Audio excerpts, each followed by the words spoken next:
Jedním zapomenutým pralesem vede hluchoněmá cestička a na samém konci hluchoněmé cestičky bydlí ukrutánsky zlý tygr Fridolín. Samozřejmě, že si hluchoněmou cestičku vymyslel a udělal on sám. Byl totiž líný. Lítat po pralese a namáhat se. Takhle každý, kdo šel hluchoněmou cestičkou, musel přijít nakonec až k jeho doupěti a tam se to už přestrašlivý Fridolín s každým vypořádal podle své chuti. I letělo jednou nad tím pralesem pekařské letadlo a bylo vrchovatě naložené makovníky.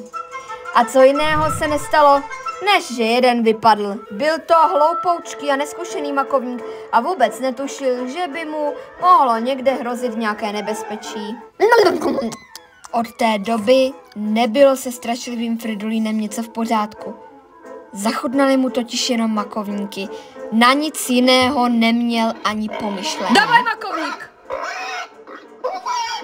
A tak, když k němu makovníky nepřišli sami, vydal se je hledat.